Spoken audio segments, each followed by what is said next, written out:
नमस्कार, मैं सूर्यांश यादव आप सभी का स्वागत कर रहा हूं इंडिया दो टूक में। और आज ये सौभाग्य है इंडिया दो टूक का कि इस समय वार्ड नंबर 21 से हमारे साथ जिला पंचायत सदस्य, समाज सेवी और एक ऐसे नेता जुड़ रहे हैं जो जनता के बीच अपना एक विशेष स्थान रखते हैं।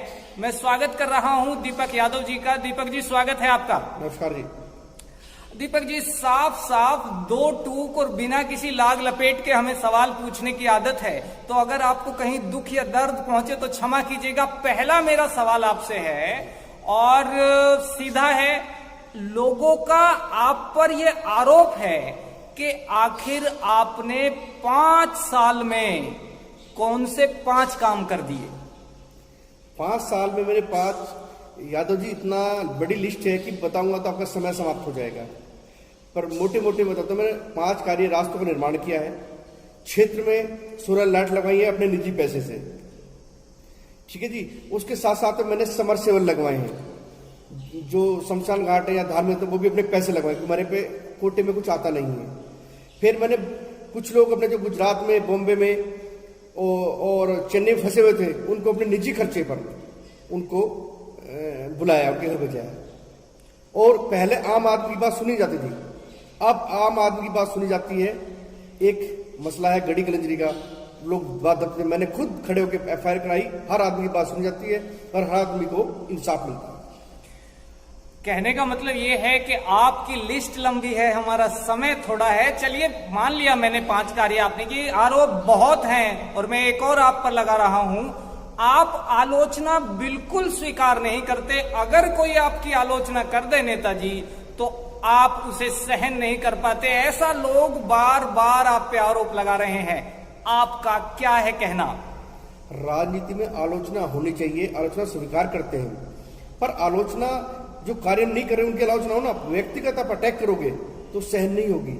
जो इतनी 20-25 साल में हमने छवि बनाई है, तो 2 मिनट में कोई मरीज धुंधली कर दे, उसको हम बर्दाश्त नहीं करेंगे। अगर व्यक्तिगत आएगा तो हम बर्दाश्त नहीं करेंगे। अगर राजनीति की बात है, हमने गलत कार्य किया है, आलोचना तो हम स्वीकार करते हैं।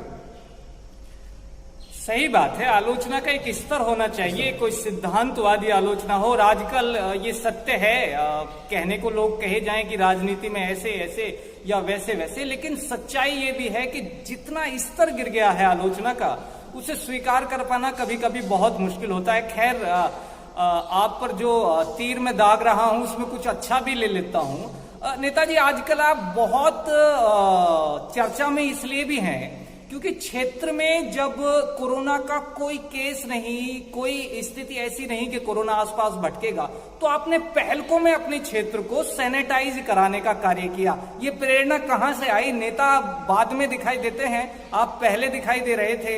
ये नेता है या फिर कुछ और है? यादव जी, ऐसा है, राजनीति में आदमी 2 काम के लिए आता है। मैं आवाज थोड़ी कम सुन पा रहा हूं नेताजी, अगर आप जोर से बोल पाए। यादव जी, राजनीति में आदमी 2 काम के लिए आता है, एक पैसा कमाने के लिए, एक समाज की सेवा करने के लिए। तो भगवान ने दी मौज, सब कुछ मेरे पास में है, मैं सिर्फ समाज की सेवा करना आया हूं। लोग घर पे छुप के बैठे थे, तो मैंने पहले दिन से ही अपने पूरे वार्ड को सैनिटाइज कराया, मास्क बांटे हैं और हैंड जो सैनिटाइज वो बांटे हैं। उसके साथ में जो गरीब लोग हैं उनको व्यवस्था करी है, उनको किसी को पैसे दिए, किसी को खाने का सामान दिया है, सबकी सेवा करी है। पहले दिन से मैंने सेवा की है। बिल्कुल बिल्कुल, और आप बहुत इस बात की चर्चा है क्षेत्र में। लेकिन एक काम तो सैनिटाइजर वाला हो गया, आजकल मानवता आपकी कूट कूट कर झलक रही है। मैंने जहां भी या हमने जहां भी आपको सोशल मीडिया पे देखा है, आप पशु पक्षियों से बहुत प्रेम दर्शा रहे हैं, उन्हें बहुत कुछ खिलाने के लिए, पिलाने के लिए उपलब्ध करवा रहे हैं। ये राजनीति स्टंट है या मानवता वास्तव में है दीपक जी के अंदर? नहीं यादव जी, ऐसा नहीं है। ये मेरे बचपन से मेरे अंदर है, मैं पशुओं की सेवा करता रहा हूँ। जब मैं स्कूल में पढ़ता तभी मैं बानरों की सेवा, गायों माता की, सबकी मैं करता रहा हूँ। ये अब का नहीं है। पहले क्या था कि हम सोशल मीडिया पे से हाईलाइट नहीं करते थे। आजकल क्या कि आजकल लोग इसे सोशल मीडिया पे हाईलाइट करते, कुछ मेरे समर्थनों ने कर दिया। मेरा काम प्रचार करने का नहीं है, मेरा काम है सिर्फ सेवा करना, पर कुछ लोगों ने डाल दिया इसलिए थोड़ा हुआ। मैं तो पहले बचपन से करता हूँ, मेरा पूरा परिवार, मैं, हम इसी काम में लगे रहते हैं। कि जहाँ भी हो, बानर हो, गौ माता हो, कबूतर हो, चिड़िया हो, जितने पशु पक्षी हो, सबकी सेवा करो। नहीं, बहुत अच्छी बात है और ऐसी सोच होनी चाहिए। राजनीति से ऊपर उठकर कुछ मुद्दों को देखना बहुत जरूरी हो जाता है नेताजी, और मैं शुभकामना दूंगा। मैंने बहुत सारी वीडियोज आपकी देखी हैं जिसमें आप लगातार जो हमारे हनुमान जी के रूप हैं उनका लगातार सेवा कर रहे हैं, गायों को लगातार आप सेवा कर रहे हैं, और ये बहुत अच्छी बात है। इंटरव्यू रहा, लेकिन इसके लिए मुबारकबाद। अब मैं आता हूं सवाल पर। आप चुनाव तो अपने वार्ड से ही लड़ रहे हैं या फिर निकल जाएंगे इस बार? ये चुनाव लड़ेंगे, क्यों नहीं लड़ेंगे? अच्छा, आप चुनाव लड़ने वाले हैं। तो उन लोगों के लिए जो आपसे लाख आशाएं लगाए बैठे हैं, कोई संदेश है क्षेत्रवासियों के लिए आपका जो आप आज देना चाहते हैं इंडिया 2 टूक पर? ऐसा है जी, जिला पंचायत बागपत में जो भी चुनाव लड़ते हैं, मैं अध्यक्ष चुनाव भी लड़ा हूं, पीछे एक वोट से हार गया था, वो लोग वोट बेचने के लिए लड़ते हैं, राजनीति करते हैं पैसे कमाने के लिए। मैं पहला ऐसा आदमी, कोई आदमी बता दे वोट बेचने का, दलाली करने का, मेरे पर ना कोई आरोप है ना कोई लगा सकता है। तो मैं अच्छे परिवार का हूं, मेरा उद्देश्य जनता सेवा करने के लिए है। लोग करते क्या, दूसरे जिले से आते हैं यहाँ पे बागपत में, कोई प्लाट बेच के आता है, कोई जमीन बेच के आता है और यहाँ के कब्जा कर लेते हैं। कोई 40% कमीशन खा रहा है, कोई 50% कमीशन खा रहा है। मैं राजनीति 98 में आया, 98 में ही 97 में जिला बना, तब जिला पंचायत में सिर्फ 1% कमीशन थी 97 में, ठीक है भाई। 2005 में 2000 में कमीशन होगी 5%। अच्छा। और 2000 में 5%, 2000 में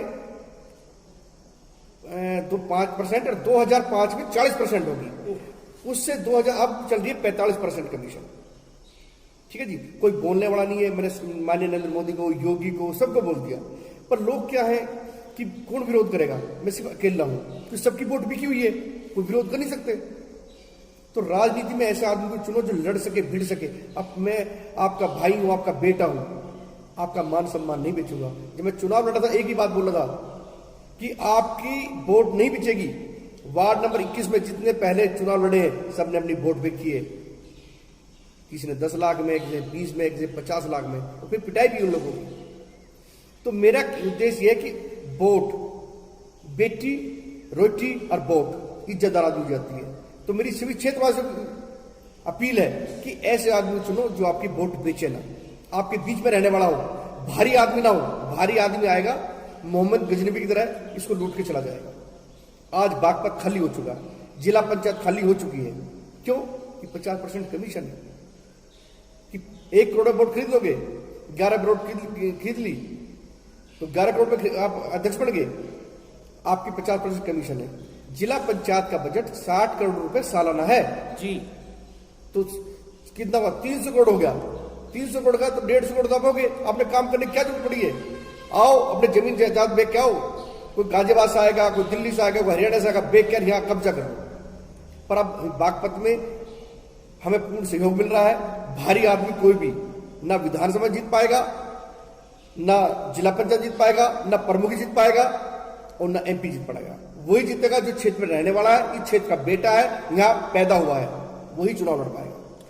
बहुत अच्छा। और आप जो स्थिति बता रहे हैं वो बहुत दुखद है कि भ्रष्टाचार इस स्तर तक बढ़ चुका है कि 50% को क्रॉस करने की स्थिति में आ चुका है।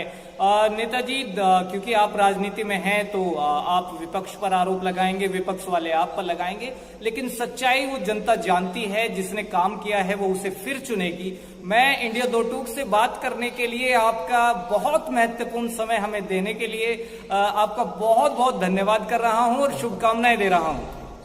धन्यवाद नेताजी।